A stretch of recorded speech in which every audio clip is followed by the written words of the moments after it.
So the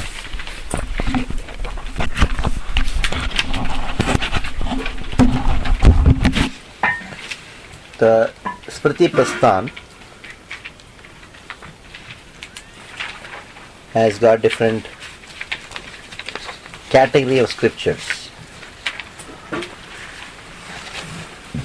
Let us see what they are.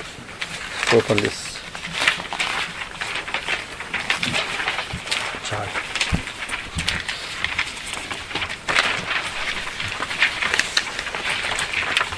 So the category of scriptures in the Smriti Prasthan are Vedangas,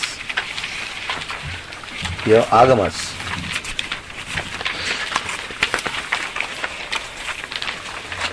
Puranas,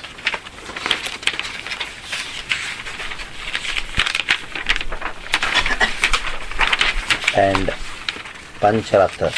Where is Pancharatra?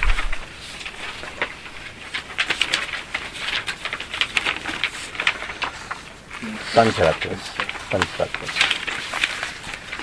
So Vedangas contain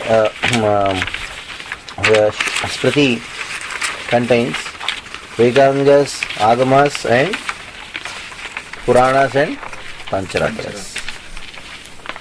This is a broad category of scriptures within Smriti. Within Smriti, these are the categories. Now let us see what these Vedangas are.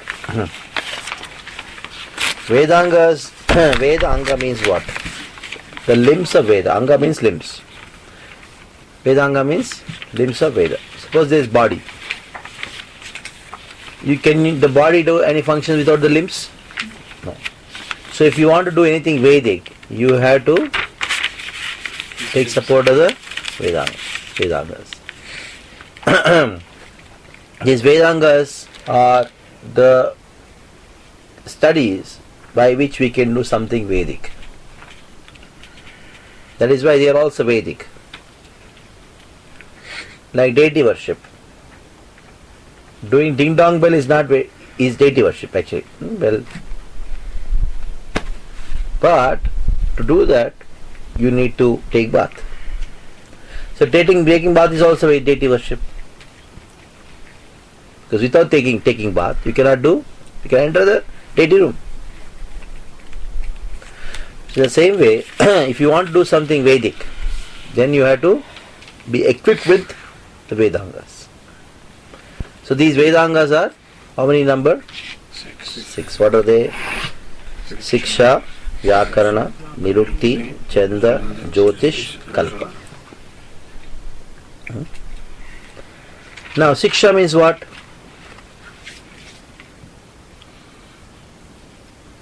What is the meaning of Siksha? Siksha means phonetics. These days they call it phonics. Because you want to make it more stylish. That is why it's called phonics. Remember the phonics classes which happen in Bombay every place? The kids go to the class. Phonics means, or phonetics means, the way you pronounce the alphabets. That is called Siksha. A, I, U, U, E. That is how you are taught. When you are a kid, master used to come with a cane. Until the cane is there, the fear is there, you will not pronounce properly. Because every baby, when he grows, and he gets accustomed to speak some childish. But if the cane is there, then it becomes serious. That is why the phonics teacher would come with a cane. Mathematics teacher would not come with a cane. But the language teacher used to come with a cane. When we were kids, we still remember the most terrific teacher was the English teacher or the Telugu teacher, whatever it is. Because until they create fear, you will not become serious. When you are serious, then you say, it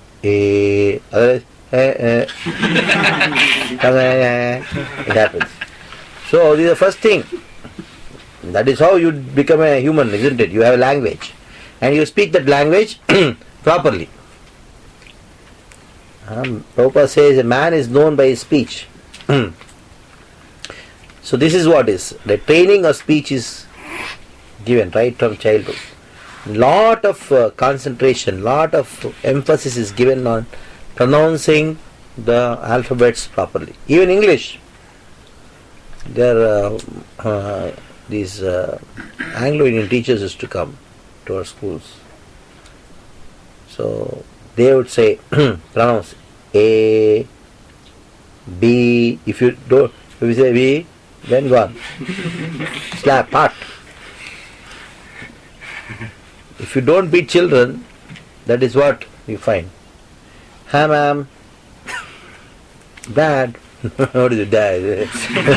He's dead or what? I'm going. That's how they speak. These all the kids to speak, they don't speak properly. Only those mothers who have beaten them in the childhood, those kids, they speak properly. These they don't do that. That is why they don't speak properly. The tongue, it's a big exercise for the tongue, especially for a kid, to speak something properly. So for that the cane should be. That is called siksha. Now after siksha, what is there?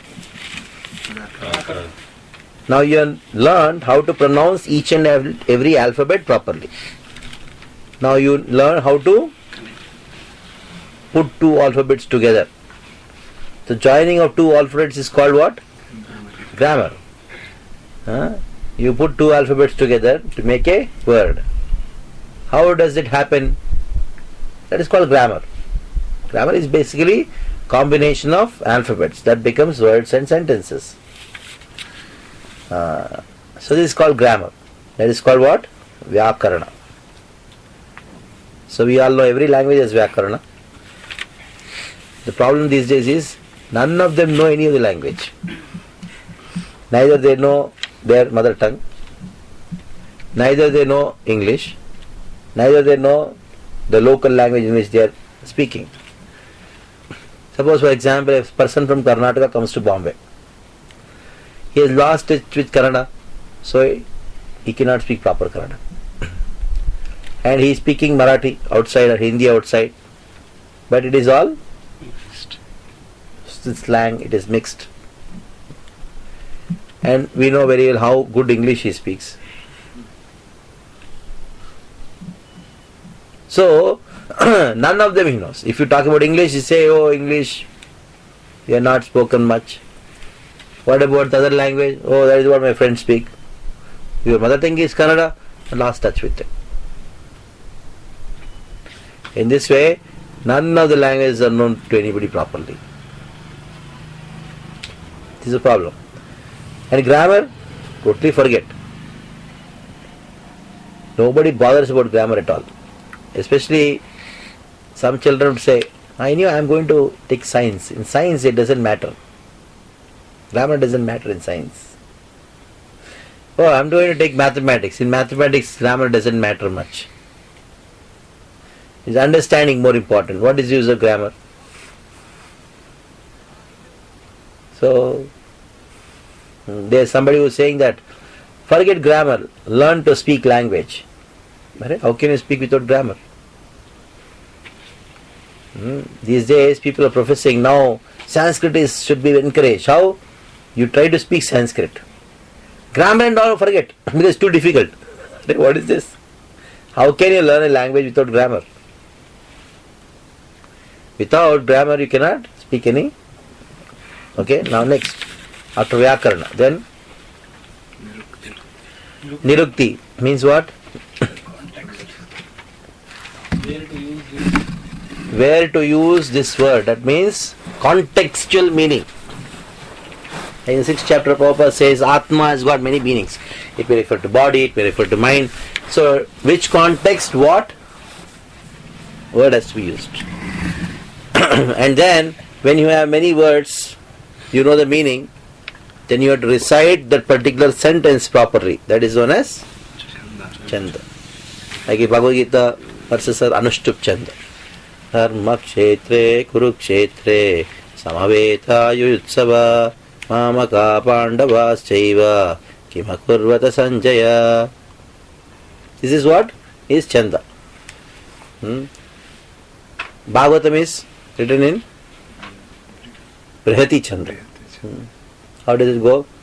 Janmadhyasya tu vanmayajitartasya itarata chartesha vigneswarat tene brahma hridayadi kavaye muhyanti yatsurayah. This is what is Brihati Chanda. Like that there are so many chandas, different kind of chandas. I will make you hear few chandas. So this Chanda. And then after Chanda what is there? Jyotish. Jyotish means not going showing your hand everywhere. That's predictive astrology is only the lowest and only 2% of the entire science of astrology. Astrology is not just doing some prediction what is going to happen to me, whether I'm going to get married or not, whether my wife is going to stay with me or not. These days all the men are taking, tell me, is my wife going to be with me or not? Predictive astrology is only 2%. Jyotish means what? Time science. Jyotish is time science. You can do any activity when there is light. Isn't it? Who gives the light to this world? Sun. So who is the controlling deity of time? Yachakshuresha savita sakala grahanam raja samasta suramurti rasesha deja. Yes, Yagneya. What is sun doing? On the order of Krishna, Brahmati samrita kala chakro. So you're getting a connection between Jyotish, sun and time science. So this is Jyotish. And then Kalpa. Kalpa means what? Ritual. Ritual means not something you do only in the deity worship. Ritual means how you dress, how you put tilak, how you sit, how you stand up, where you keep your pen. That is also ritual. You have to keep in your pen in the pen stand, not the toothbrush. Pen in the toothpaste. That's ritual. Keeping things in proper position, that is called ritual. Isn't it? That means, he's very ritualistic. Good, Prabhu. Ritualistic. That means he knows where to keep what. Isn't it? He doesn't use a drinking glass for Achman. An Achman for drinking water. That's ritual. Somebody says, it happened. What happened? There's an Achman cup. Some pujari has brought because in then. And one devotee just came, he put water in there and he drank. He ashram.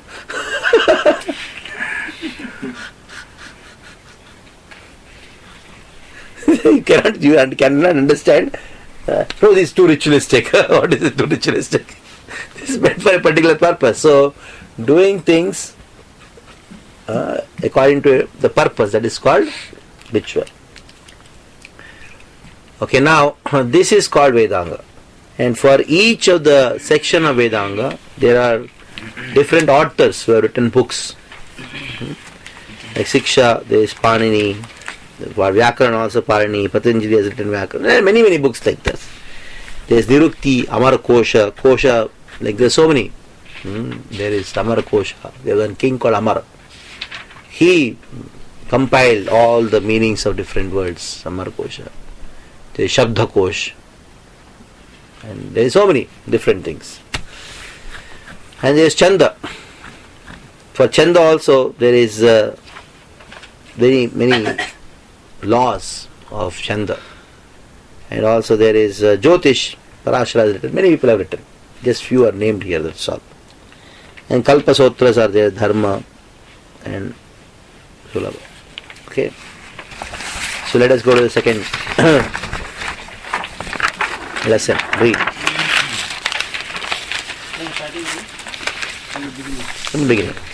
There are 6 aspects of knowledge in the Vedas known as Vedangas. First, Shiksha, phonetic science. Second, Vyakarana, grammar. Third, Nirukti, context or conclusive meaning. Chandas, meter. Jyotish, time science. Astronomy and astrology. Kalpa, rituals. The seer who have realized these aspects of knowledge from the Vedas have composed sutras, short but potent phrases which convey a lot of meaning on each of Vedanga.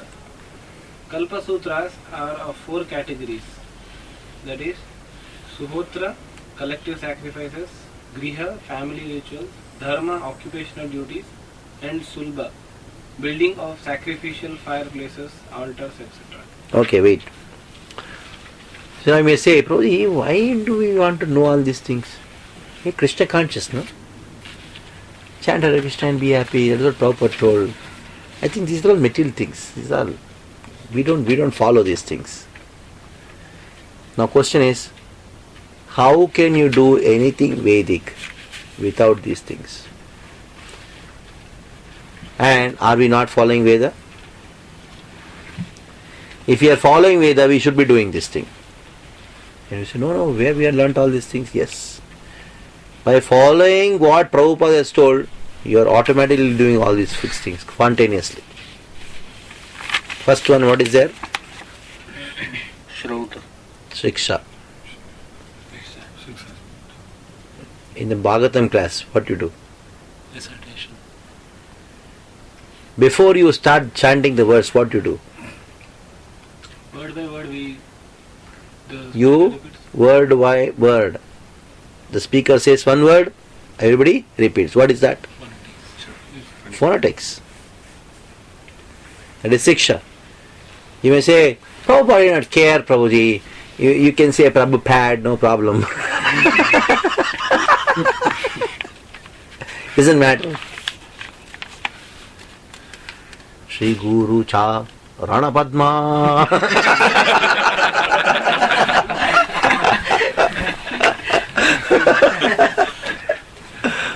Rana Padma means wounded feet.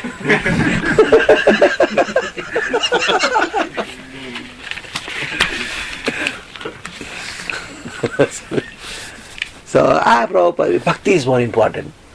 Okay? There are many stories to prove bhakti is more important than chanting, but there are many stories to prove that chanting is also important part of bhakti. Isn't it?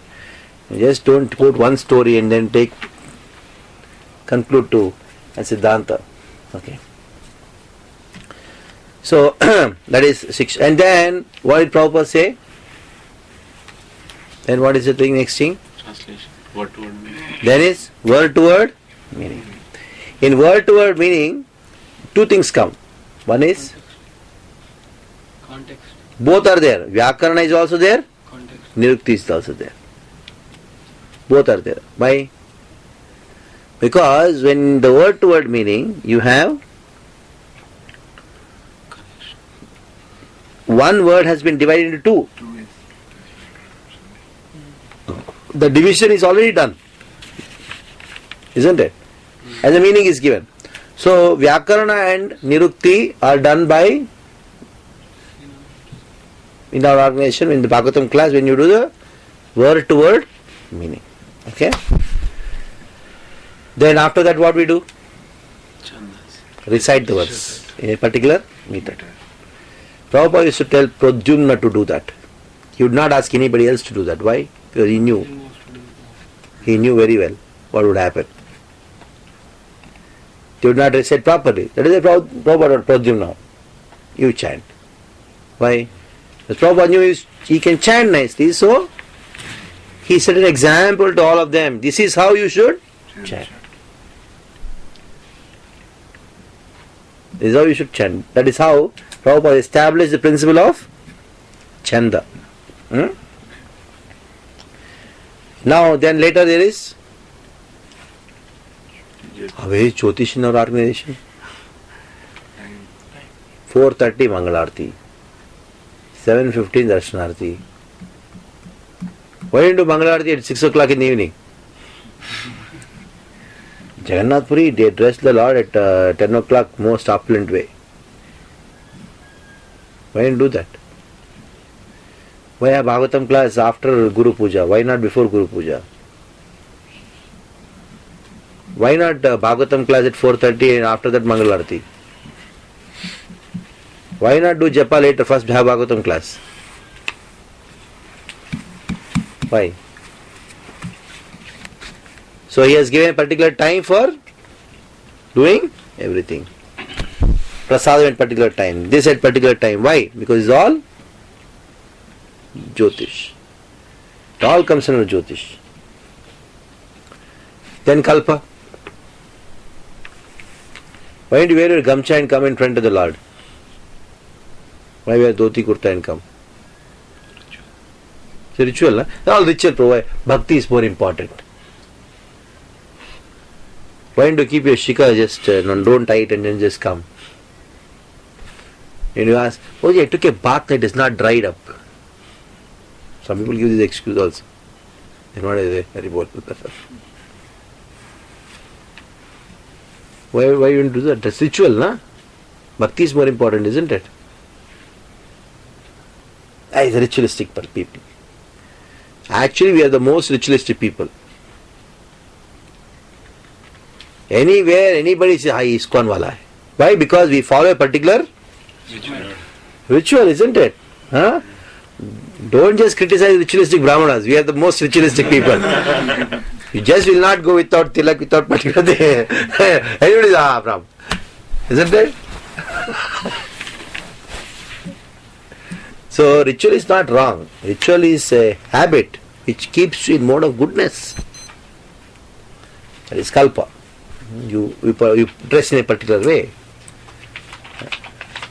Everybody, you just see it's all uniform. It's pakka. You can see from far it's a Iskcon devotee. Because we follow a certain pattern. A pattern which keeps us in mode of goodness, by which we can do things on time and properly. That is what our life is meant for. So, when we say ritual, means without understanding the purpose of the ritual, if somebody does, then we say, oh, it's all ritual. Bhakti is more important, bhav is more important. But without following a particular ritual, particular vidhi, it is very difficult to develop bhav. Okay? In this way, Prabhupada has spontaneously, he has put the Vedangas in our routine. Has done it. So, you may say, oh, these are all like, Vedic, nothing to do with us. No. These are all things to do with us. Okay? Yes. Sometimes one verse can be chanted in multiple meters, or is that something that devotees are just made up? There are, but there is also standard for that. There is a standard for that. Like you chanted Dharmashetra, Kurukshetra. There are some variations. Definitely there are some variations. See, variations can be there, but standard is always there. Like you have Mangalarti. There is a particular standard in which you chant the Mangalarti. In that there are some variations. Even in music, you have ragas and there is ragini. And there is ragaputras. Means the sons of ragas. Anybody done music here? You know, huh? You know it. Raga Ragini and Ragaputras. There are how many Raga Raginis?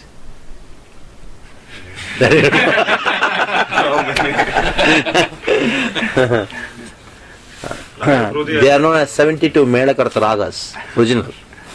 And from there are sons. So they are modifications. Like the son looks like the same as the father and mother, but there is slight difference. And there may be a particular raga in which there may be different tunes. This is for about song I am talking. There is something for chanda also. Chanda means the meter. So there is raga and there is chanda. So for example, I will just show. Krishna Karnamatam.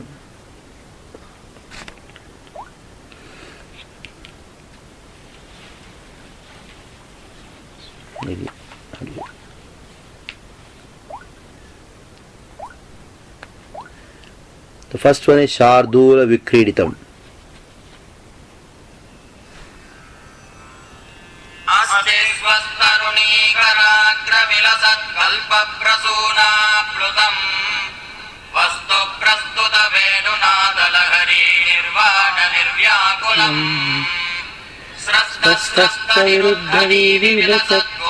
Sahasravritam Hastanyatapavargalamodharam Kishor Kriti is Chanda. Chapala Angachatamandaram Kanyamrita Vichilali Sadrisham Lakshmi Katakshadrisham Kalindi Purinangadam Pranayinam Kamavatarankuram Palam Nilamamivayam Madhurimaswarajyamaradrumaha. There may be variation in the standard. Little bit here and there can, it's allowed. Bhagavad Gita, what is the standard? Standard, what I said. That is standard. Then Vishnu Maharaj is the person who actually introduced this tune which we do in Iskcon. Karma Kshetre Kurukshetre. It is actually not Chanda, it is Raga. It is sung. The tune what we do in Iskcon is more song, not Chanda. Now the Chanda changed.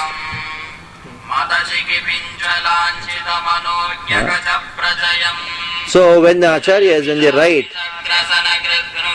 they write predetermining the chanda, predetermining the raga. So if they already have predetermined the raga, in that they write it. Now these days the modern musicians, somebody writes a song and they give it to a musician and you give a tune to it. So that is why it doesn't appeal. So original writing itself is done in a particular chanda, a particular meter. So you have to see how many syllables are there. You have done this chanda, how to recognize the chanda of a poem. You done, bro? You must have done. Lagu, halu, you made it? You did not study Telugu? I studied Telugu, but that was only 2 years, 6, 7, 8. That's all. In Hindi, in different number, you don't have this? How does Lagu, Halu, one, you like that? Don't, yeah, it's in Hindi also, it is there. Marathi also it will be there. Any language, if you study, it will be there. Of course, they have now diluted the quality of the language, even the textbooks also. During our time, the most difficult subject was literature. Write exam, Telugu exam or English or Hindi. That is the most toughest paper. Now what they have made it very, they diluted the entire thing. So the same thing which is done in Brihad Chanda, he does it in a little bit different way. He has added some raga to it. This is Narsim Nakastuti.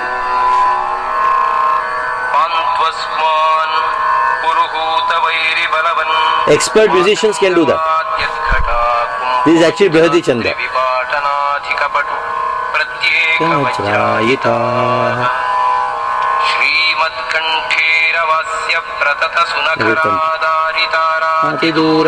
Radhastadvanta shanta pravitata manasa bhavita bhuri bhagaihi Lakshmi kanta samantatopi kalayan Naiveshi duste samam Ashyam uttama vastu duratarato Ashtam vasho yoshtamaha Yadroshotkara dakshanitra kudila pranto ditagdisprihat.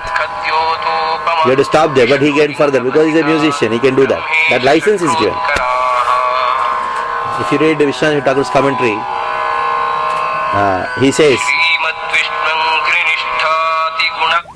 he says that it is a poetic license. Sometimes it's a poetic license. So when you are a learned person, he has the authority to do that kind of. He can maintain the standard even though you seem to be deviating from the standard. But it is true. You should learn that. One of the reasons I make everybody recite 108 verses before all Bhakti Shastri classes is this, at least chant. Our whole philosophy is what? Chanting, isn't it? Our whole philosophy is chanting. And all other things in the Vedas, Bhagavad Gita, Bhagavatam, are expansions of Hare Krishna Mahamantra only. Since they are expansions of Hare Krishna Mahamantra, they are non-different from. So if you say we chant properly, it applies to shloka also. It applies to shloka also. Sometimes, I went to Mayapur, during that, they had Kartik, now the Parikrama they organized. Some Westerners, Recently. Yeah, recently. So some devotees, they started, the Western people are there, most of them, the international devotees were also there. They're playing harmonium and still singing. So a few of the congregation devotees, their daughters, they also started singing in the same tune. Hare Krishna, like that. Then I scolded. Sixth or seventh standard. I told, by they singing like that, they will be delivered. Because that is what they can do. Because for them to say Hare, it will take another janma for them.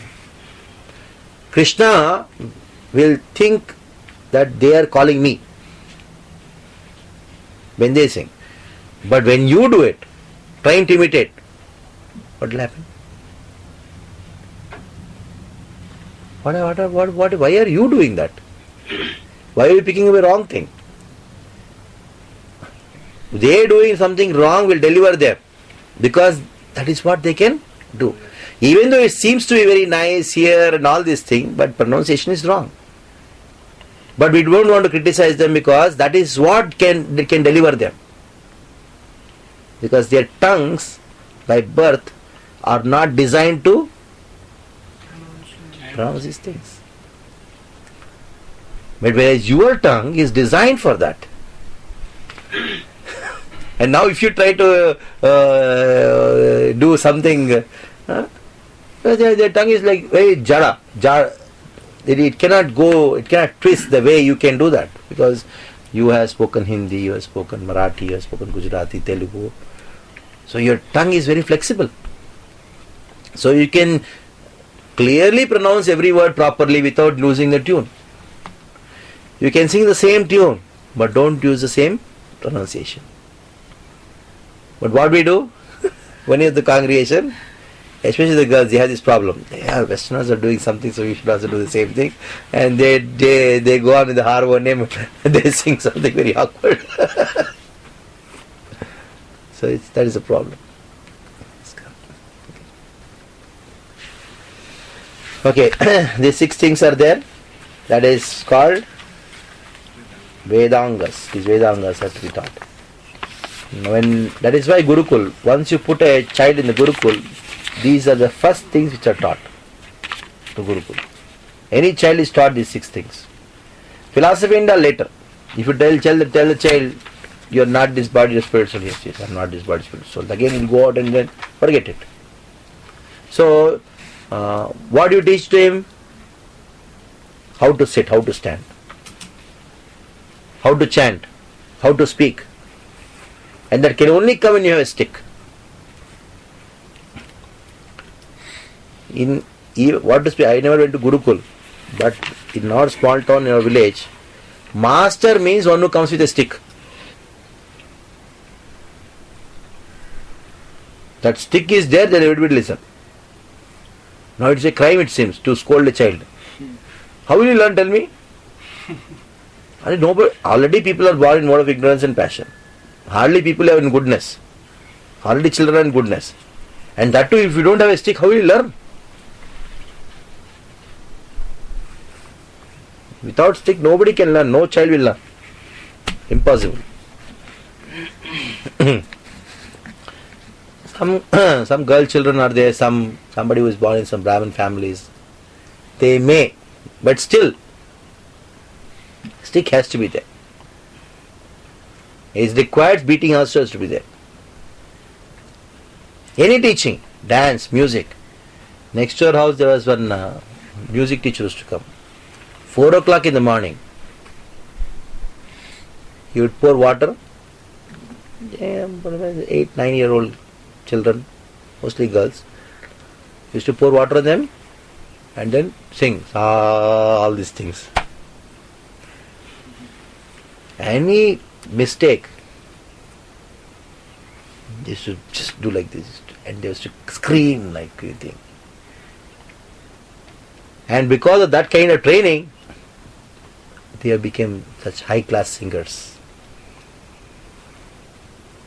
Wow, how do you think all these singers who are coming, who were in the past, how much? How tough it was for singing? Because they are trained, that quality came because of that kind of tapasya which they undergo.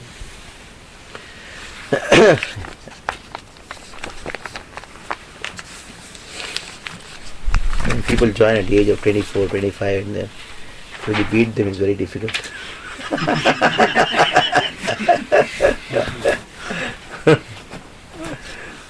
But still that mood has to be maintained, that CS has to be maintained in section.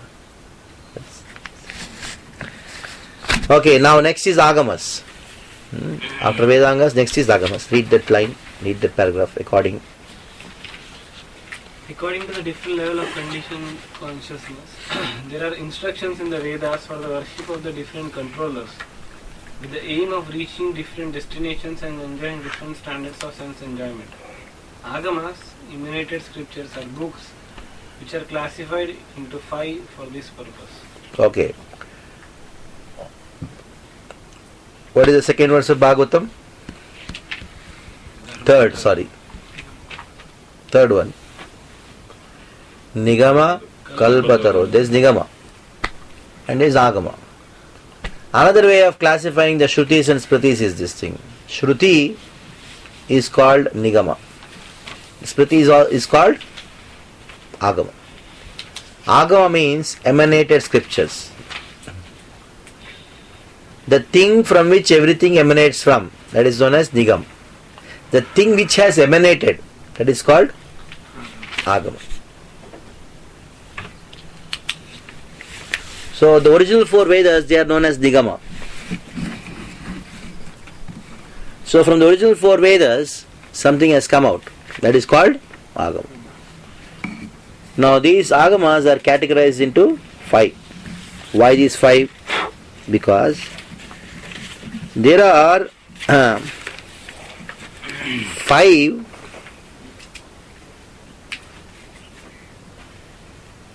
levels of hierarchy of source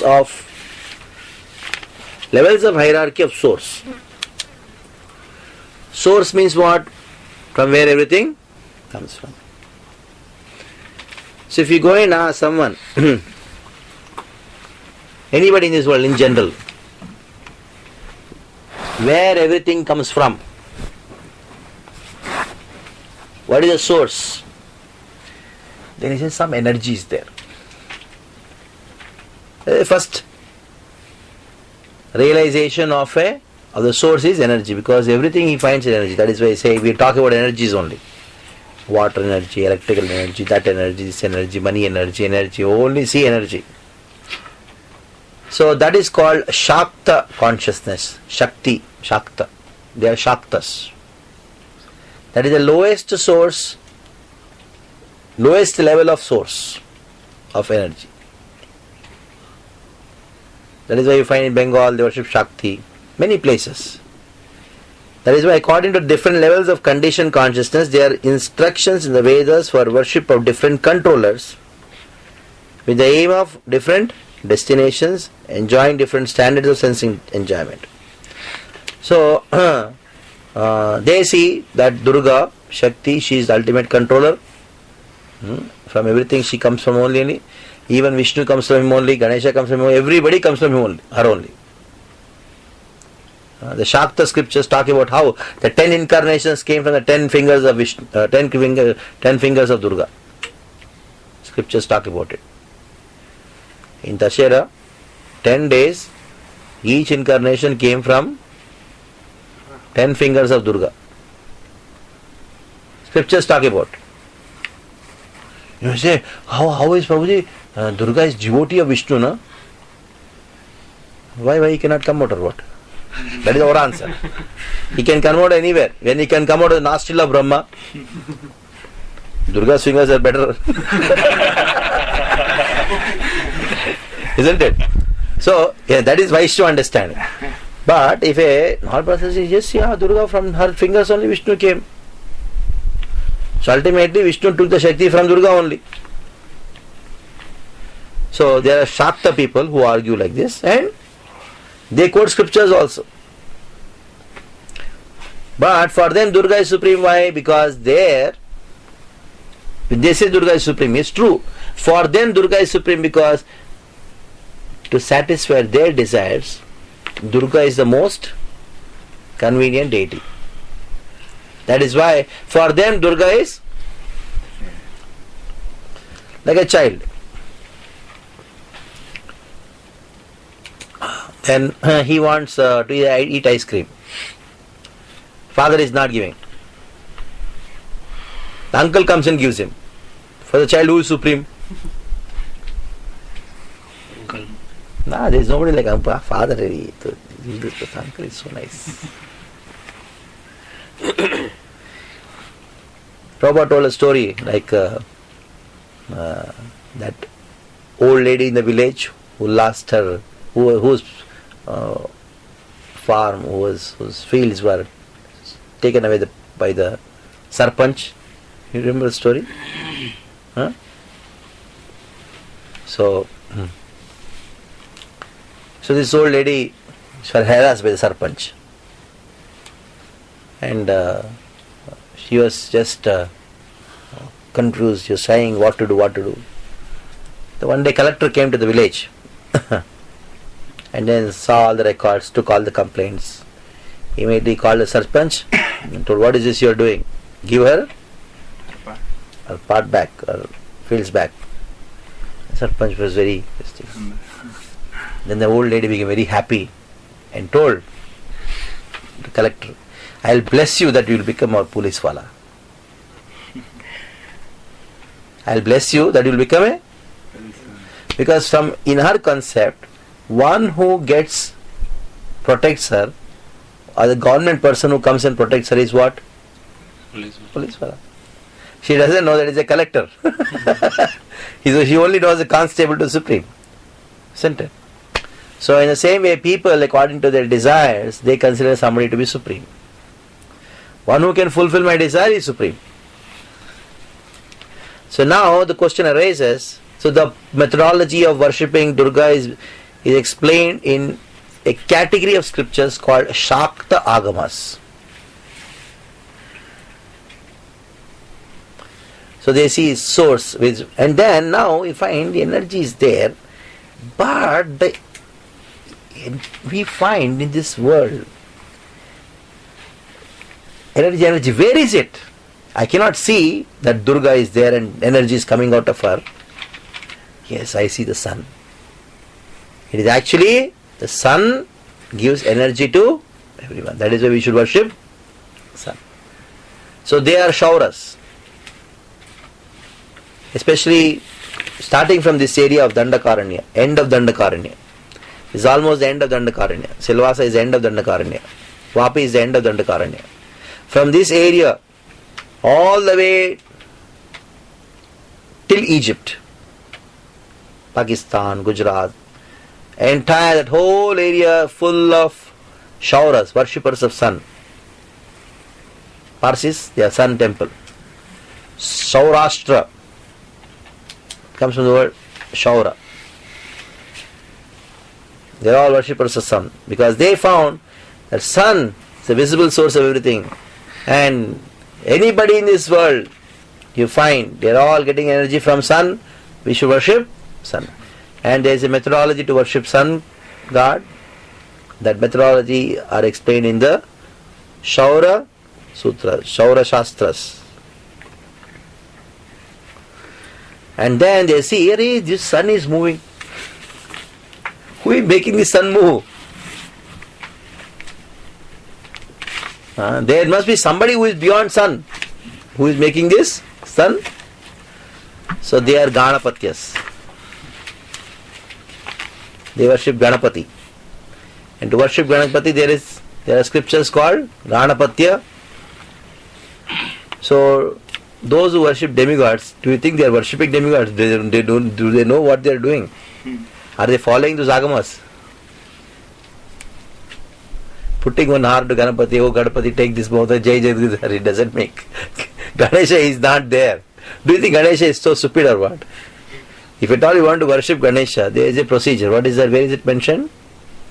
Ganapatya agamas. There was Ganapatyas. Maharashtra, Karnataka, they are Ganapatyas mostly.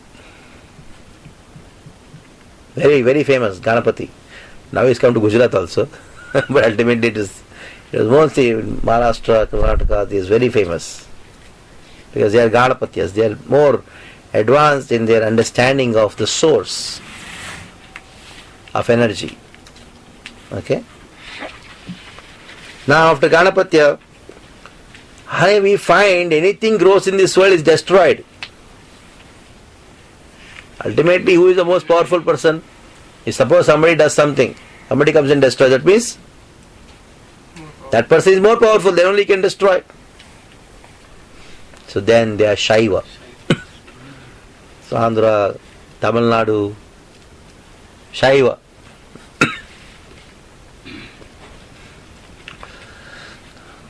They see Lord Shiva to be the most superior person, Shaiva.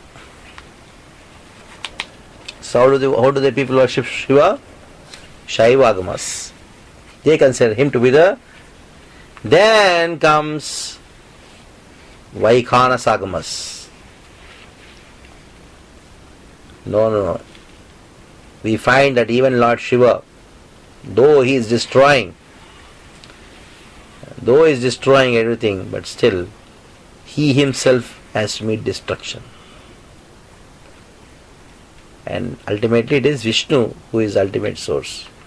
So the Vedic way of worshipping Vishnu are mentioned in the Vaikhanas agamas. Vedic way of worshipping Vishnu is mentioned in the Vaikhanas agamas. If you go to some South Indian temples where administration is proper, they write in the board, we worship according to Vaikhanas agamas. Some part of the worship is from this Pancharatra. They write. At least there are some people who are executive officer intelligent, and they want to give some kind of explanation to people what we are doing here in the temple. So the Vedic way of worshipping Vishnu is based on which agamas? Vaikhanasa agamas. In this way, these are the 5 agamas which talk about glorifying, worshipping different deities. And these deities have hierarchy based on their source. As simple as give you a small example. If you ask a baby, where did the milk come from? Bottle. Then he grows up, starts walking and says, hey, mommy is taking the milk from the fridge. Milk comes from the fridge. And after some time he goes to play and he finds the milkman is giving the milk. It doesn't come from the fridge, it comes from the milkman. Milkman's can is the source of everything. Then he goes further and he finds what? Hey, he coming with milk, he goes to dairy. Ultimately he sees a cow. Acha, milk comes from a cow. So it is evolution of one's consciousness based on where everything comes from. And the deities, who is the controlling deity for everything. In this way the worship was also. Now, those who are not Vedic, what about them? They are like outcast Vedic. Though the knowledge which is given to them is also Vedic, But those who are not Vedic means those who are not within Varnashrama Dharma. Those who cannot follow Varnashrama Dharma. What is scripture for them? Read further. For those who are below the standard of Vedic purificatory process, Lord Shiva gave the Tantra Shastras. These have two general classifications, right and left. While the right aspect contains regulations of purification for those who are grossly engaged in meat-eating, intoxication and illicit sex, the left aspect contains low-class activities like black magic, etc. So you see the chart, it is there, clear? Our pragamas is Tantra Shastras, is right and left. Now, Lord Shiva is the most compassionate person. And in all the category of scriptures, you name it, right from the Tamasic Tantra Shastras like black magic till Bhagavatam, he is the main speaker. He is the main speaker in all aspects because he caters to all kinds of living entities. That is the speciality of Lord Shiva. He sees these people are not fitting into Varnashrama, so those only who can follow Varnashrama Dharma can follow Agamas. They have to be born in that family, not just follow Varnashrama. Only when a person is born in Varnashrama principle, they can follow these Agamas according to their social situation. They cannot just follow anything. If one is not born in a Brahmin family, he cannot worship the deity. If one is not born in a particular family, he cannot do that particular service. Then, what about those who are not born in Varnashrama? For them, Lord Shiva, what did he give? Give what? Tantra Shastras. These Tantra Shastras are two categories. One is right and left. These right Tantra Shastras, they are like you find in some jungles and some villages, they worship some deity, do something. They worship. That means they are like into sorts of meat eating, intoxication, illicit sex and gambling. But there should be some methodology by which they can be regulated, isn't it? So the regulation of these four things, for those people who are not in Varnashrama, that is known as Tantra Shastra.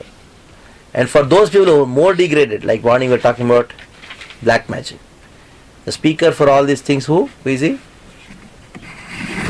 Not only speaker, he is a deity for them also.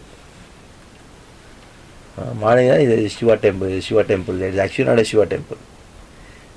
You remember I was speaking, somebody told it's a Shiva temple. I told yesterday night, na?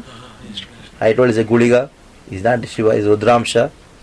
He is a person who is a master of all the security guards. I told him security guards. Because security guard, like generally the security guard definition is the local gunda who has got many followers, you make him the security guard. So all the gundas means in subtle black magic people and all. The head is this Guliga, is Rudramsha. So you make him the in charge, you satisfy him. Hey, idhar nahi janega, udhar jake karo. So he will not allow them inside. If he is not happy, then what? Aaj idhar karo. Like that. So morning when we are coming back, what did he say? Yes, Prabhuji? Ladies do black magic. What did yesterday night, what did they say? They are thinking it is a Shiva temple. It is not a Shiva temple, it is Guliga. It's an Amsha of Lord Shiva, who is the master of all the subtle elements going on in this area. And sitting on different places, different things are there. But ultimately, it is he who does all the things, Lord Shiva, as Amsha. He has given them the scripture so that they follow a particular thing. And if they don't follow what Lord Shiva has told, means they use it, misuse it, they'll be destroyed. There's so many things about that. I'll not try to speak about it. It's a very, very tamasic, very low class thing. It can be done by anybody who learns. There, the birth is not a criteria. You don't have to be born in a particular thing to learn the tantras. These tamasic tantras. There's some Brahmins who can do, there's some Kshatriyas who can do, anybody. But be very cautious, don't learn that. Yes. Like here we are saying that these are things when given according to one's birth, Yeah. what they could do. But when we speak outside, we say that this caste system, referring to Bhagavad Gita, what Lord says, that it's not based on birth, it's based on quality and activities. Then how to understand? We'll come to that point. See, for the age of Kali, birth is not such an important thing because there is nobody performing Garbhadana. But in the previous ages when Garbhadana was practiced, birth was a criteria. Like a doctor's son, though he is not a doctor, but he has got more opportunity, facility to become a doctor. More inclination, more inspiration, naturally, no? Like you find even these days also, a CA would want his son also to be a doctor would also want his son to be a doctor, isn't it? Natural. So he is not a doctor, he is not a CA, but there is more inspiration and inclination for that. Isn't it? So the way you reject birth as a criteria, what we generally do, it is overdone. Overdone means more than what is really he is supposed to be. Isn't it? Definitely you will have qualities. You are born in a particular family, you are seen, you are living in a particular, you will definitely have those inclinations.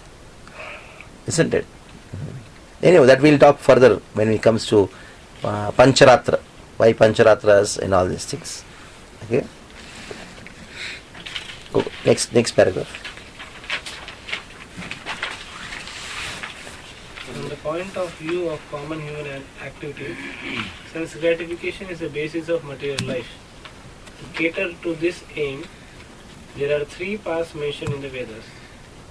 The Karmakanda path involves fruitive activities to gain promotion to better planets. Using the methodology from the first 5 Vedangas, the Kalpa Sutras explain this path. Yeah. Upasana Kanda involves worshipping different controllers for the promotion to their planets. The Agamas explain this path. Jnana Kanda involves realizing the absolute truth in the impersonal feature for the purpose of becoming one. The Upanishad explains this path.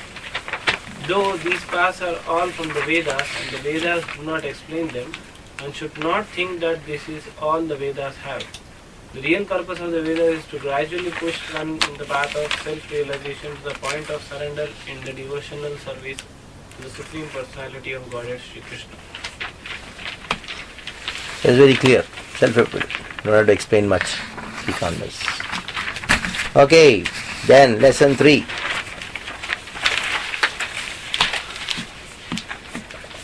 Now we discussed about Shruti and Smriti. In Smriti we discussed about Vedangas, Agamas, Tantras. Okay? Now one thing is left over, that is Puranas. That we'll discuss later because it's a huge subject. Now Shruti, Smriti is over. Now what is the next one? Nyaya. Lesson 3. Upanishads and Darshanas. Vedanta and 6th system of philosophy. Upanishad means receiving knowledge while sitting near the teacher. Yes. These are conversations between self-realized souls and their students on the subject matter of the absolute truth. The philosophical aspects of all the important processes and practices of knowledge, known as Vidyas, that are given in the Vedas are discussed in the Upanishads.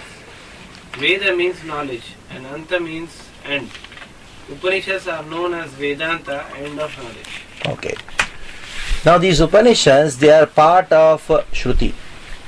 Part of Shruti. Some people, they categorize the Upanishads in the part of Nyaya. So there is nothing wrong in that, because they are the subject matter of discussion for Nyaya. They are the subject matter, the discussion of Nyaya. That is why sometimes they are categorized as Nyaya Prasthan, and sometimes they are not categorized as Nyaya Prasthan. They are categorized as Shruti. But originally we should understand the Upanishads are Shruti. So for our discussion's sake, we will take Upanishads to be Shruti. They are not part of Nyaya. Okay? Now Upanishad. What is the meaning of Upanishad? Why these Upanishads are there, and what is it all about? Why there is Karma Kanda, there is Upasana Kanda, there is Jnana Kanda, which is primarily made of Upanishads. Why is it so? The whole system of Vedic literatures is like a net to bring a person to understand, I need to go back home, back to God. I need to go back home, back to God. If a sage, he goes to his king and then tells, my dear king, the goal of life is to go back home, back to God, the king will laugh. That's all for you. You take care of that work. What donation you want, tell, I'll give you. That's what it is.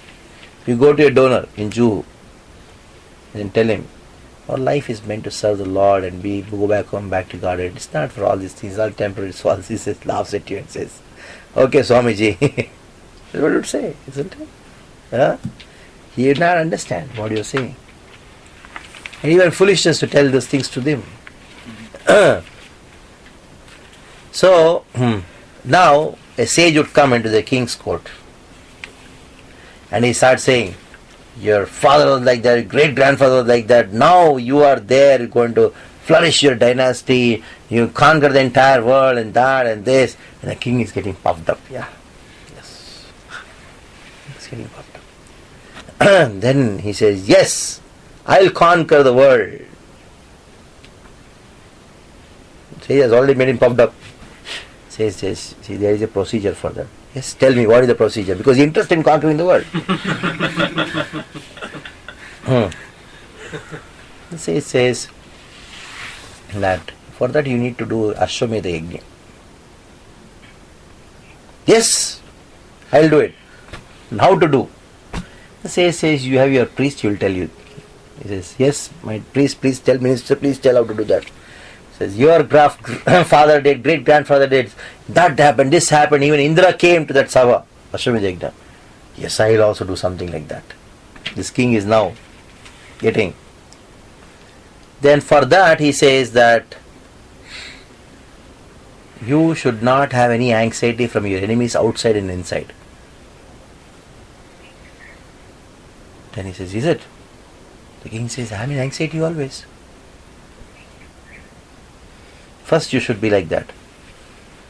Then, when your kingdom is, everybody is very peaceful, you have no enemies within your country and outside the country, that is the time you can go in search for the horse. Only then that horse will be visible to you. Not every horse can be sacrificed. The king is say, yes. How to do that? The only way is to please the Brahmins. By pleasing the Brahmins, everybody will revere you. You will get so much of punya that nobody can be your enemy inside or outside. What does he do? He starts ruling the country with all the rules and regulations, and he pleases the Brahmins, he follows the instructions of the Brahmins, his senses are controlled now. Now what he wants to become? The ruler of the world, emperor. For that this Brahmin, he has to listen to what Brahmin says. Now this is the technique of bringing the king under control and making him work, making him do the proper administration. A king does proper administration so that he can get more and more kingdom, more and more. Now he does for maybe 10, 15 years. Now everybody is peaceful. He says, now the prince says, you can go to find the horse. He goes on different things, and then all of a sudden he finds a horse after 5 years, maybe 20 years are over. Now he says, then what to do? Now horse has come. For that he says, you should build a pandal like this, you should do this thing, you should call the Brahmins, you should invite all the kings whom you have conquered, who are your friends, and you should invite all the demigods, you do these rituals, and for that you should fast, you should only eat at this time, you should not eat these things. Here's a big regulation. How to do the Ashwamedha Yajna. The king is doing all this Ashwamedha Yajna. By the time Ashwamedha Yajna gets over, it's already 5-6 years more. He has conquered and become an emperor. Conquered and become emperor, then he's very happy. That is the time sage comes again and says that he glorifies him. You are Raja Raja, you are that, you are this, you are this. And the king is so happy. Wahaha. Then he says, it's a time, my dear king, for you to give your throne to your son. He has grown up. Actually, your son is more qualified than you. Father wants to listen to that actually. When somebody says your son is so qualified, the father likes it very much because the father thinks he's me. Yes, my dear son, you are qualified. Tell me when we should do the Pattabhishekam. Then I should make him the king. We'll arrange for it. He has not ruled the country. Now, the son takes over the kingdom. Now he says, now what is my duty? That you come to me, meet me in that forest, I'll tell you. Now he goes to the forest. Sit down. All these years sitting up now, that is why he did not tell anything. Now you sit down. He sits down. And that is the time the sage speaks Upanishads. Now, there, he becomes the king. Another sage goes there and does the same thing to him.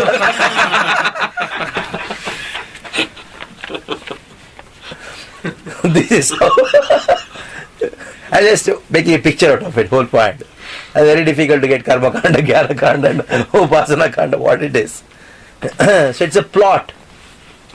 It's a plot established by the Supreme Lord through the Vedas, so that a person comes to the point of hearing knowledge from a sage. That is the time we understand, yes, oh, is it so? I am going to die. I should now do something. Body is temporary. He starts understanding that. So he is sitting next to his spiritual man. He is a sage. If he starts spelling all these things, Upanishads, when he went to the court of the king, do you think the king would hear? No.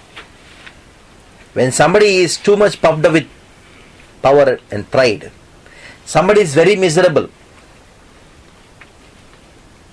Somebody is very miserable. Somebody is too puffed up, somebody is too miserable. At that time, don't speak knowledge to them. Suppose somebody died, father died, son is crying, oh, you go and tell. Krishna says in the Bhagavad Gita, Jatasya dhruva mrityur. This Bhagavad Gita talk gives his knowledge. He looks at it. This is the thing which speaks about this. I will not take it. आपकी पिताजी की आत्मा शांति के लिए थोड़ा सा 100 Gita बांटिए. Is it true? Okay, I'll do that. Isn't it?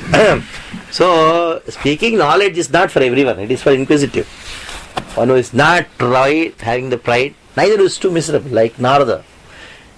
When he went to Angira, when he went to that Chitraketu, he had excessive desire. You speak knowledge, it is affecting him. And after that Chitraketu got a son, and when he died, he had excessive. Do you think Narada could convince? Narada could not teach to him what to speak of anybody else. Only when the son spoke, then he heard.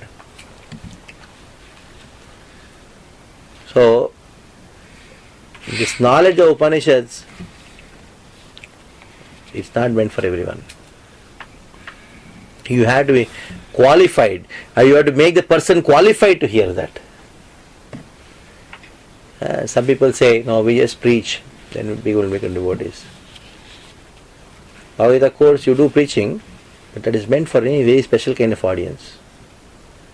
The life membership they preach, that is also meant for some kind of audience. So that gradually they come out by doing service, they get the sukruti, they come to the point of hearing and understanding what you are speaking. Isn't it? So we have this thing also in a different way, that's all. You have somebody, MA or MP comes. I will ask him to sit in Bhagavad class and you speak to him. Nah. Yeah, he's pumped up with so much. Gradually you garland him, and once he loses the elections, he comes to you. Swamiji, kya kare bhi? Aap Bhagavad Gita padhiye, shanti milegi. Then you understand, ये सही बात है.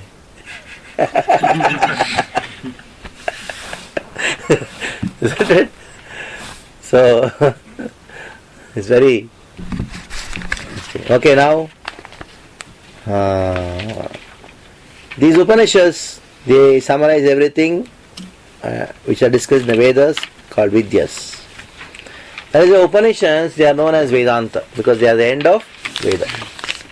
So like the king who did everything Vedic on the advice of the Rishi, but at the end what did he do? He heard the Upanishads.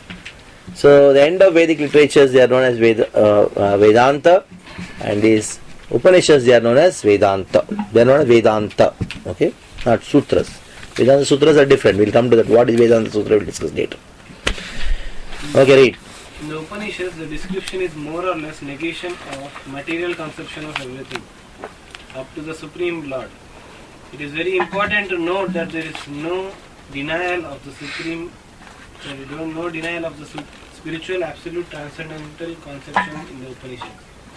The purpose of Upanishads is to philosophically establish the personal feature of absolute truth as transcendental to material names, forms, qualities and actions. Okay. This point we have discussed because you added the question. Upanishads mostly talk about the who is not God. There are two ways of giving a description of a person. So if I had to describe someone, your name probably. Prem Sindhu Gauranga Das. Prem Sindhu Gauranga Das.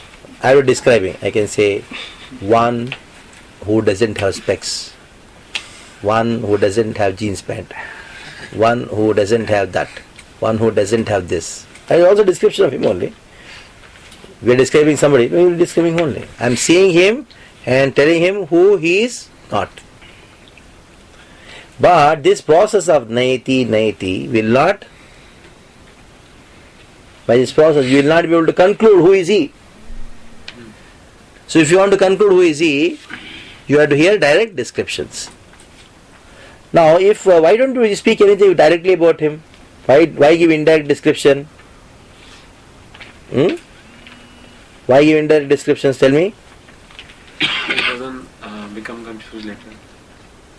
No, why? Why talk indirect? Why give indirect descriptions? Yeah, you are coming to the point, but elaborate on it. To make sure that people don't misunderstand it. Because if you talk direct descriptions about him only, you don't talk about indirect descriptions, there may be a person who is similar to him. And you may think both are same. Like, if you talk only direct descriptions of Krishna, Krishna's eyes are very beautiful like lotus. His hair is curly. And all descriptions are fine. Then you find there's some girl who is like that or some boy who is like that.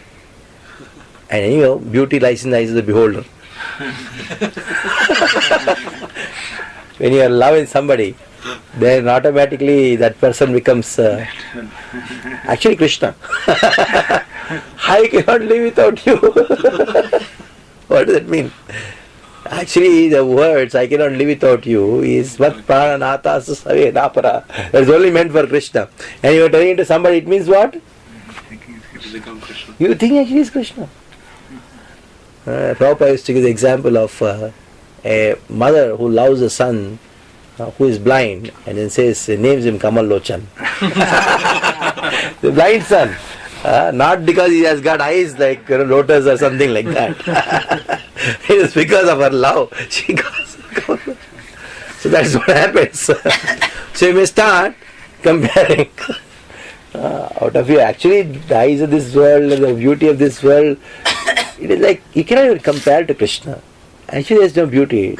It just it seems to be beautiful, but because of your affection, because of your love and for that particular person, you think that Krishna's descriptions and these are both same by Krishna. That is why. First, negative descriptions are given. Who is not Krishna? First thing is he is beyond the modes of nature, and we say who is not Krishna? He doesn't have hands. He doesn't have legs. He doesn't have death. His body is made up of Satchitananda. So that is why these descriptions are there in the Upanishads. Yeah. There are 108 Upanishads as accepted by the disciplic succession. Among them, the following are considered as topmost. Actually, how many are there? 1,130. Out of which, how many are left over? 220 are left over. Among that, what are the most important 8? Important? Among them, most important are? Why? This level only? Because Shankara gave commentary on this. That is why these 11 are targeted. Just imagine when Shankara gives commentary, that means it is something. That is why all the Vaishnavacharyas say, oh, you are given commentary, we will also give. Because we have to prove what he has told is wrong, Mayavad. That is why these 11 are, if somebody doesn't give commentary on these 11, he cannot be accepted as Sampradaya. Either they should have a commentary or they should accept a commentary written by somebody as their mistake. These 11 Upanishads, Vishnu Sahasranam, Bhagavad Gita, Vedanta Sutras. 4 books need to be commented on. If you don't comment, you should say, this commentary is our commentary. Means we accept that commentary as standard. That's the thing. Like Swami Narayan. He established himself as a Sampradaya, Sahajaran Swami. But he has not written any commentary. But he has clearly told in his Sikshapatri, we are followers of Sri Vaishnavas, we accept Sri Bhashya. He writes it. So it's a bona fide Sampradaya because he is accepting Sri Bhashya. But what has happened? Because he is so powerful Acharya, he can change the spritis here and there, like initiation to women. Prabhupada started. It was never in Gaudiya. Bhaktivinoda Thakur never initiated any woman. Yes. Have you seen a lady disciple of Bhaktivinoda Thakur? Prabhupada's sister used to say God sister also. It's like, okay, accepting, I accept him as Guru. But have you seen Srila Bhaktivinoda Thakur giving beads to any lady? No. He has not done that. But a powerful Acharya like Prabhupada can change certain things here and there. Not the principles though. Principles cannot be changed. He will not change also. So Sahajaran Swami, according to seeing the Gujaratis there, he changed certain things which for their convenience. Like worship of the deity should be done according to proper time, place or time. Wake up in the morning, Rajbhog in the afternoon, Uttanarti this time, Shayanarti 9 o'clock. Vallabhacharya saw these Gujaratis are too much into business, they want to make money. They cannot do whole day worship. They have to go to their dukan by 12 o'clock. What he told, okay, you finish the entire day program from morning 5 o'clock till 10 o'clock. 10 o'clock Shayanarti happens for their Allah. Yes? Shayanarti at 10 o'clock. Oh, now go do Danda. Because he's an Acharya, he can do that. He has the power to do that. He has not compromised with the philosophy nor worship, but for the people there.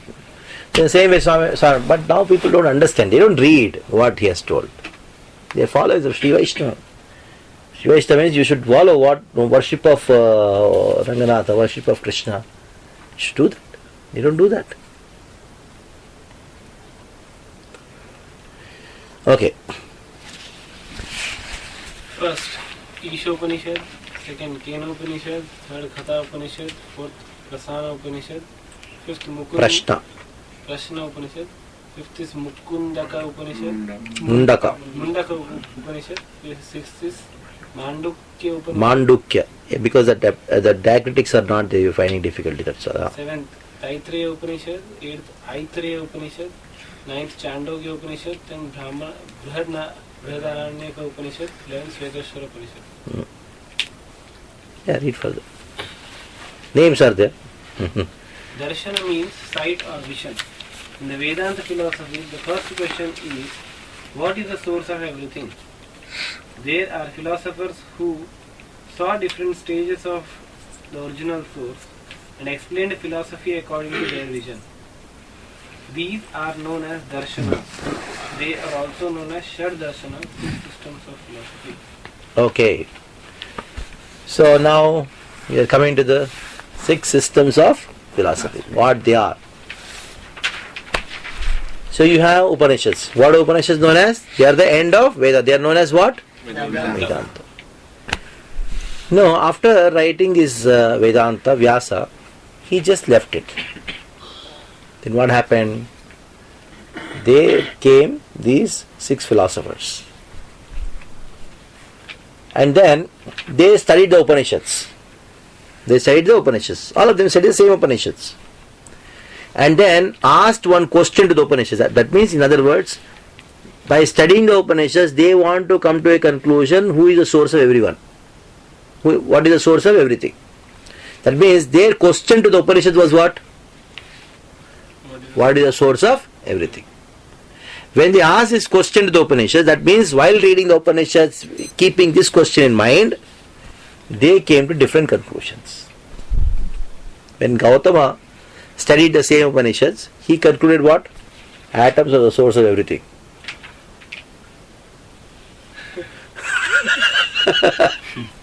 Like our modern scientists.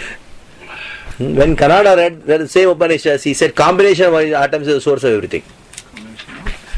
Combination of it. It's all in your notes, don't worry. Open the next page, you'll get it. When Patanjali, when Kapila, he read the Upanishads, what did he conclude? The material nature is the source of everything. When Patanjali read the same Upanishads, he came to a conclusion of what?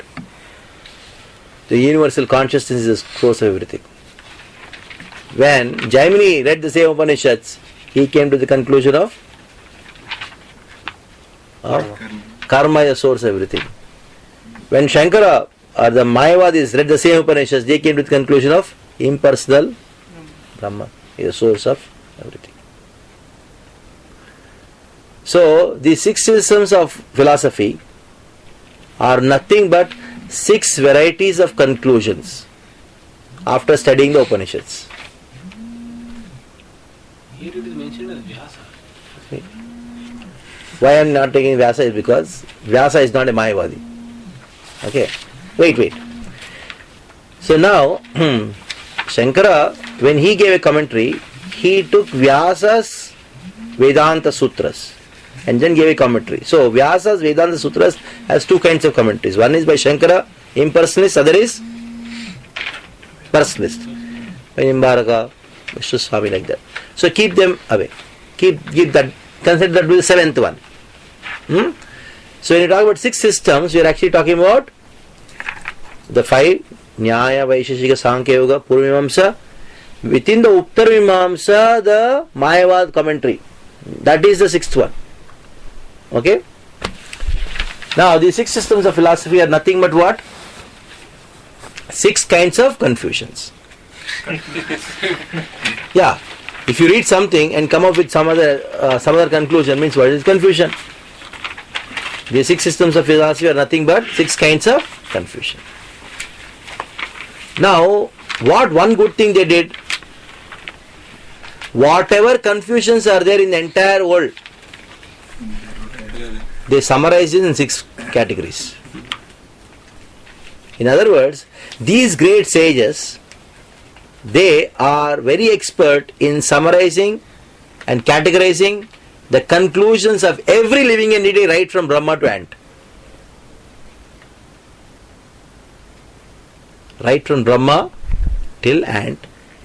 Any confusion of the absolute truth anybody can have in this world were all nicely summarized and categorized by these 6 sages.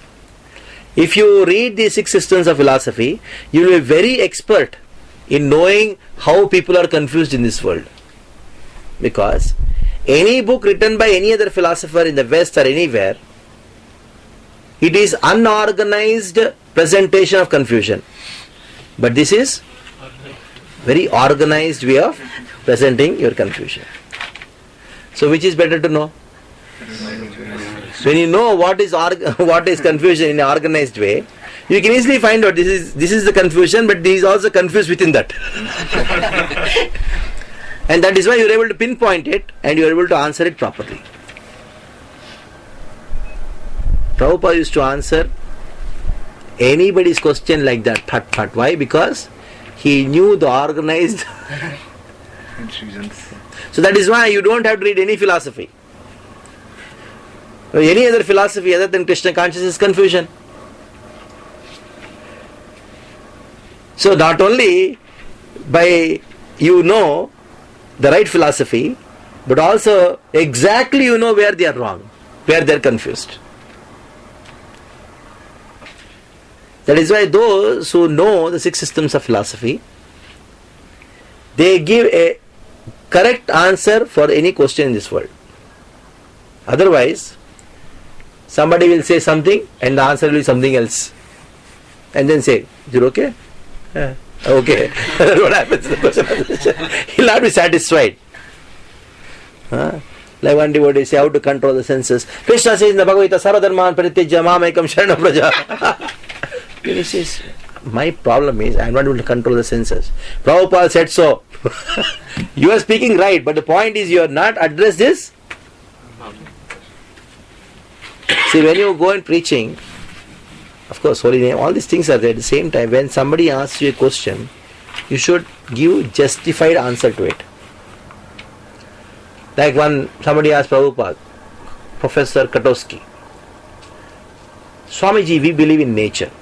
And Prabhupada told, whose nature? Okay, we heard in India that you have caste system. He got a blow on the face. No more argument. As soon as he told, we believe in nature, Prabhupada knew he is speaking Sankhya.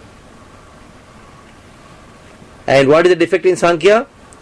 They don't accept a person who is controlling the nature. When you say nature, it is somebody's, isn't it?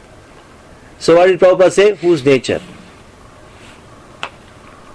Immediately understood. He is intelligent. He is not a fool. He accepted his defeat. That is why he shifted the subject. You get the point? So, if anybody asks any question, when you answer it, it should be the end. No more dragging here and there. That can only happen when you are like, it is like throwing a stone exactly under the mango. You can pinpoint and then throw. So you need to pinpoint his confusion. Then only it will be put off. Otherwise, you throw stone somewhere else, he will create another confusion. So he will bring more and more questions. Then you will be confused in the Vyasasana. It happens. Many of the preachers, they cannot handle questions. They can give very good class, but handling questions is the most important part of lecture. Whenever you are going and doing presentation, you go for Bhagavad Gita classes, courses, anywhere you go, you are well prepared for the class. Are you prepared for the question answers? And that is that comes out of experience and knowledge. So handling questions, that is where the skill of a speaker of Krishna consciousness is measured. So you should all be prepared for that. And you need to answer any question, but how you should answer? How you can answer? Only when you know what is his problem, what is his confusion. A doctor can give medicine only when he understands what is his disease. Otherwise, if he gives some medicine, because I have, this is the medicine which I have, this is what the medicine I have, I give it, what will happen? He'll come up with another disease.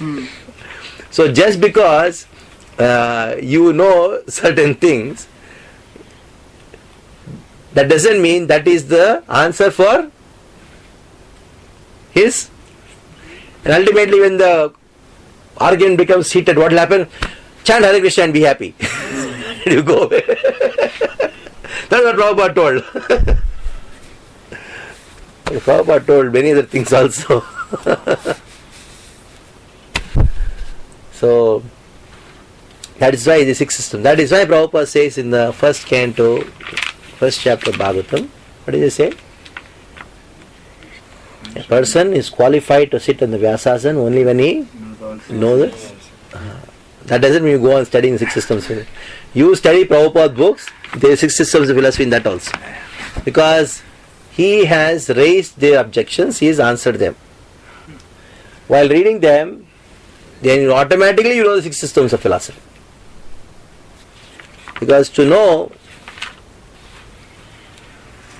something in a complete manner means you should know what is right and what is wrong. Both should be learned. Learning only something right is not complete knowledge. Because later on you may think something wrong to be right. So complete knowledge means knowing what? Both right and both wrong. If you don't know what is right, then also problem. If you don't know what is wrong, then also is problem. So both should be known. What is right philosophy and what is wrong philosophy. When you know the right philosophy, you will present the right philosophy. That is called Swamata Sthapana. When you know the wrong philosophy, you will do the Paramata Khandama. The wrong philosophy can be destroyed. So both Swamata Sthapana and Paramata Khandana, both should go simultaneously. Okay? Okay, these are six systems of philosophy. Six philosophies are different degrees of forgetfulness of Krishna. Okay, I say confusion, same thing. Forgetfulness of Krishna leads to confusion. I put it in a more gross way, that's all. Here it is written in a more nice way. There are six systems of philosophy in understanding where everything came from. Each one says what is the source of everything, and in deciding what is the source, they are seeing different intermediate sources. So You remember the example of that kid, a baby. They are saying he's seeing intermediate sources. Okay. So they are not wrong, they are incomplete. So Vyasadeva in his Brahma Sutras, he defeats these six systems.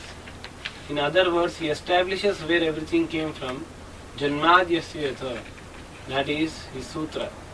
Athato Brahma Jigyasa Janmadyasya yatha, from where everything comes from. When establishing where everything comes from, he defeats their understanding where everything comes from. So he has written this, the six philosophical treatises. First, Nyaya propounded by Gautama, Vaisheshika propounded by Kannada, Sankhya propounded by Kapila, Yoga propounded by Patanjali, Purva Karma Mimamsa propounded by Jaimini, Uttara Brahma Mimamsa propounded by Vyasa. So this Kapila is the son of Devahuti? No. They're different. Asuri Kapila. That Kapila is different. Prabhupada talks about it. When you come to second chapter, 39th verse, you'll have about it. Okay? Yeah. Nyaya Darshana, the philosophy of logic, maintains that the atom is the cause of cosmic manifestation. Vaisheshika Darshana, the philosophy of specialized logic, maintains that the combination of atoms is the cause of cosmic manifestation. Sankhya Darshana, philosophy of analytical study, maintains that the material nature is the cause of cosmic manifestation. Yoga Darshana, philosophy of mystic perfections, maintains that the universal consciousness is the cause of the cosmic manifestation. Purva Karma Mimamsa Darshana, philosophy of actions and reactions, maintains that fruitive activities are the cause of the cosmic manifestation. Uttara Brahma Mimamsa Darshana has two different categories. The impersonalists maintain that the impersonal Brahman effulgence is the cause of cosmic manifestation. After studying the 6 philosophical theses, Vyasadeva completely summarized them all in his Vedanta Sutra Darshan. The absolute truth is the Supreme Personality of Godhead, who is the cause of all causes. Anyone who wants to establish his own philosophy certainly cannot explain any scripture according to the principle of the direct interpretation. Among the 6 kinds of philosophers, up to the impersonalist Brahma-Mimamsa philosophers, none really cares for the Supreme Personality of Godhead, who is the cause of all causes. They are always busy refuting the philosophical theories of the others and establishing it. Yeah. Buddhist and Jains, they fall under which category of confusion? They are atheists. They don't accept Veda. We are talking about Vedic confusion. Okay. That is non-Vedic confusion. Non-Vedic. That is non-Vedic. And all these things, they call themselves Vedic. Because they are studying Upanishads. For all of them, Veda is Praman. There is nothing beyond Veda. Don't talk anything Veda. Anybody talks against Veda, even Nyaya, Gautama says, anybody talks against Veda, he should be killed. Just imagine. So just because somebody took the flag of Veda, doesn't mean that he is a theistic person. And these are Vedic atheism. So there are 2 kinds of atheism. Vedic atheism, non-Vedic. Buddhism and Jains they are non-Vedic atheists. And these people are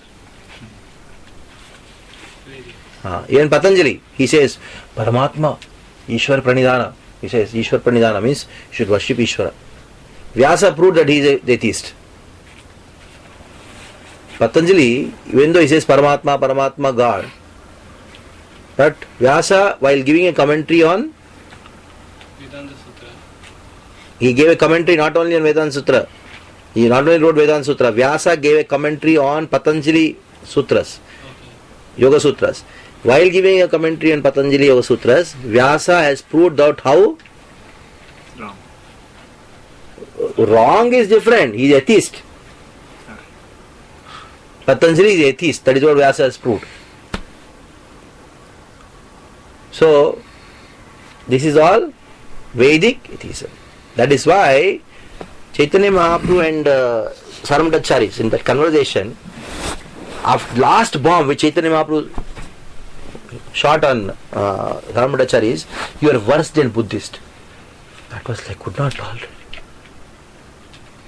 See, Shankaracharya was a person who started revolution against the Buddhists. His whole aim was to get the Buddhists out and bring back Vedic authority.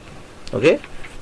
Now, to such a staunch follower of Shankara, you go and tell you are worse than Buddhist? They will talk. Why? Then at least Buddhists say they don't accept Veda and tell we are atheist. But you, accept the Vedas. and then you are talking atheism? A thief is honest to tell I am a thief. But if a police, if he starts doing theft, so you are what? Worse than a police is a thief. The police thief is worse than a thief. Vedic atheists are worse than Non-Vedic. That's true. So, this is all summarization about the 6 systems of philosophy. The principle of direct interpretation, that's first line of the last paragraph. Huh? It's the principle of direct Avidya vritti. That all comes under conversation between Chaitanya Mahaprabhu and Sarvamatacharis. There are 2 ways of interpreting. One is direct, other is indirect. This is indirect interpretation. Like word Krishna. Krishna means black. Black means nothing. Nothing means everything.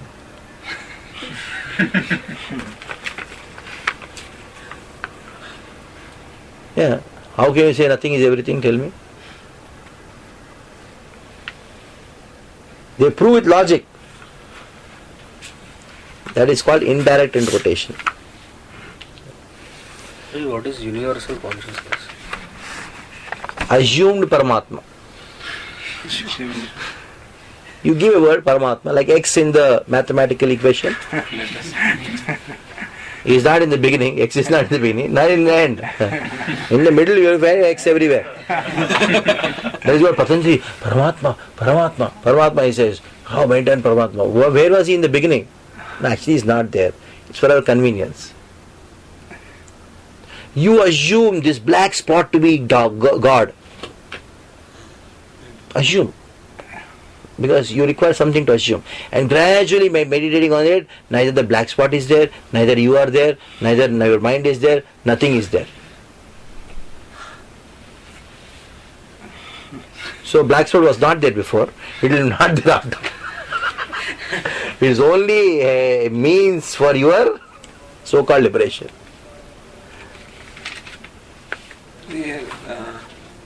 It's mentioned Uttara Mimamsa has two categories. I told now, one is Vaishnava, other is Mayavad. So it's in Prabhupada's books, like all these philosophies he has raised questions and answered. Everything is done.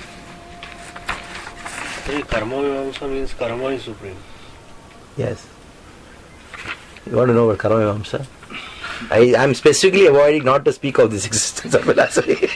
I don't want to confuse you because it's all confusions. Since you asked the question of Karma Mimamsa philosophy, according to Jaimini, sum and substance of Jaimini's Karma Mimamsa philosophy is karma is superior to Krishna. Means you do the hard work, you will get it. That means you are controlling Krishna by your hard work. So Krishna is just only a person who is supreme. The principles of karma is supreme. So the Arte Shabdna Swarat, Krishna is that they don't accept. They say he is God. But what is the position of God? Subservient to karma. So our work is worship and all this karm hi, wo hai, and all these things, they all come from that only.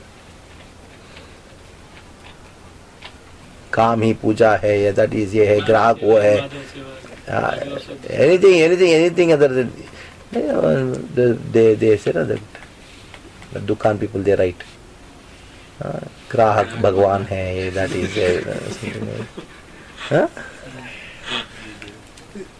This Nyaya propounded by Gautama is the same which we are talking about, Nyaya Prasthan, third no. logic. That is different. This is the Nyaya Prasthan is Vedanta.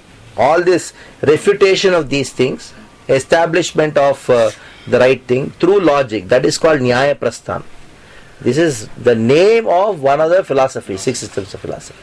Wonder how they were disciples of Vyasdeva and by the will of Krishna. Just by becoming disciple, that doesn't mean, just by taking initiation doesn't mean you are a disciple.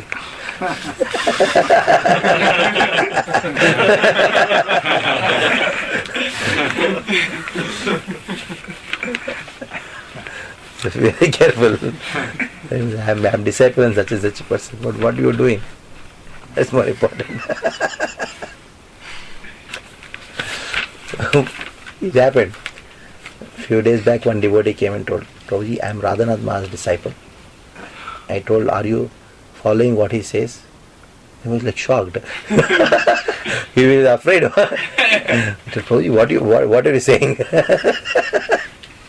Are you following what he says? That's my question.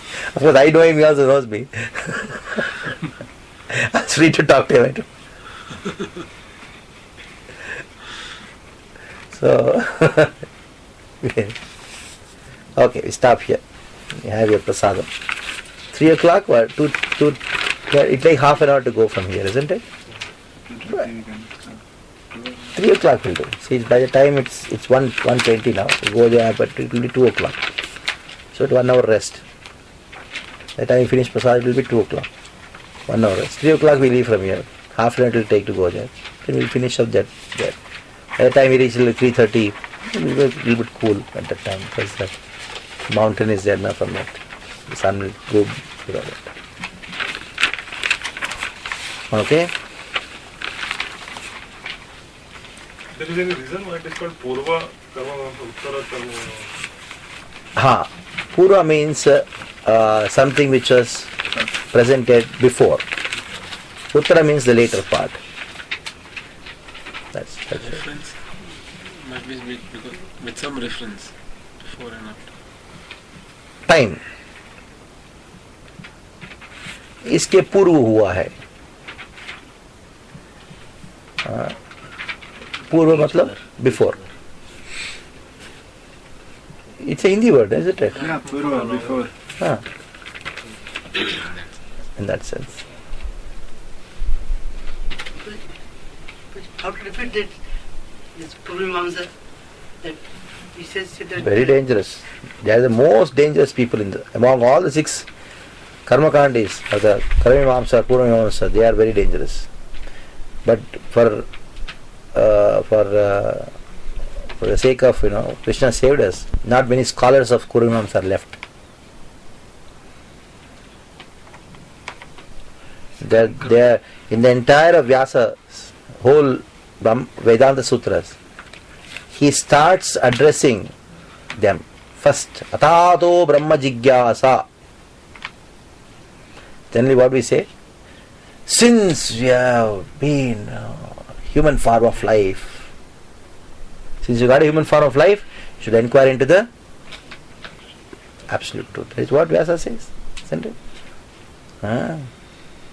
Now, that is why this eating, sleeping, mating, tiffin is meant for.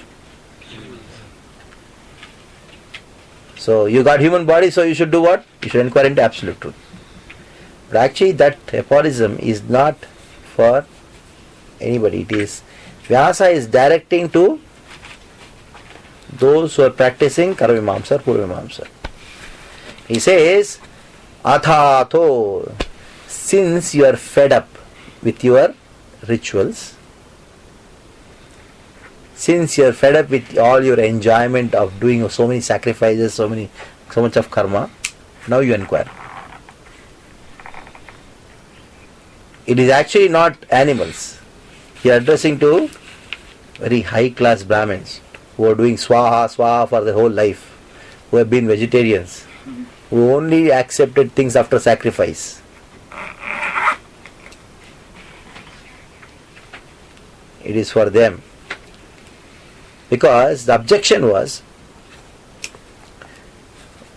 we are practicing dharma, so why required to inquire into the absolute truth? Then Vyasa says, Atha. Since your enjoyment is temporary, and even if you go to Swarga, that is also temporary, and that is why inquiring into the absolute truth is required. No. Why we want to inquire into the absolute truth? Because you people who propose Upanishads and Jnana and all inquire into the absolute truth, you only tell in the Isha Upanishad what is there? Second verse. Second. No, second.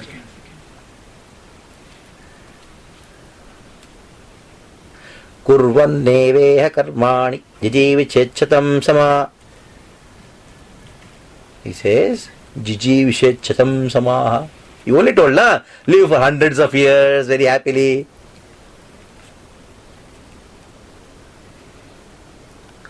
Then Vyasa says, yeah, true. Live for 100 years. How? Knowing Ishava Shavidam Sarvam. So for that you have to inquire. Without inquiry, how will you come to know? So that is how Vedanta goes. Very complicated.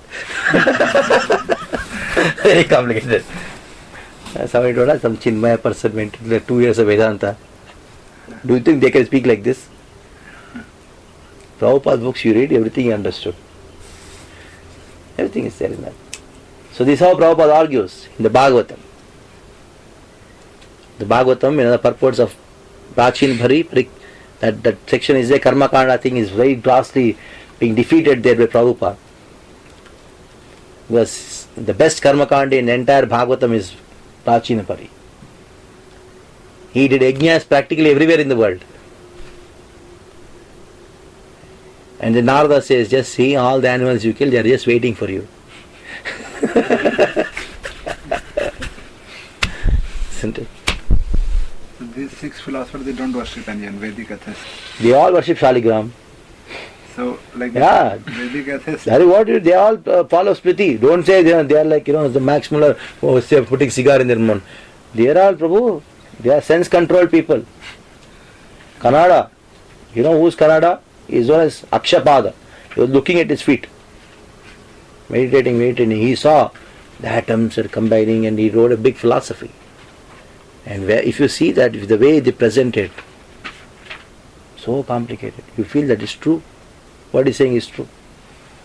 Like sometimes when the confused devotee goes to one devotee and he's what should I do? He says, I should, yes. After some time he goes to ask same question to somebody. Yeah, he was telling wrong. You are true. That's what happens, isn't it? Many people do that. You find asking the same question to many speakers. They speak the same thing in different ways, some here and there.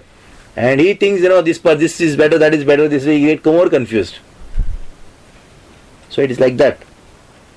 So that is why don't try to read them, understand they are wrong. And if you want to know about it, you come to know better about what they are speaking than what they are speaking. You will come to know better than what they wrote. You will come to know what is Nyaya better than Gautama if you read Prabhupada books. So like Prabhuji, they do worship but they are confused. Like Prabhuji, see, worship is different, philosophy is different. They all worship Shaligram Shiva. They are all Brahmins. Brahmin means he has to follow certain things, isn't it? So, acceptance of philosophy is different. Your following Smriti is different. All of them worship Shaligram Shiva. All of them they are worshipping somebody. But the concept of the object of worship. Mayavadis don't worship Krishna. Worship. But do they know who is Krishna? That is the point. So, philosophy is different and your code of conduct is different. Worship and all comes under code of conduct. That is what we are going to discuss in Pancharatra. Okay. Hare Krishna.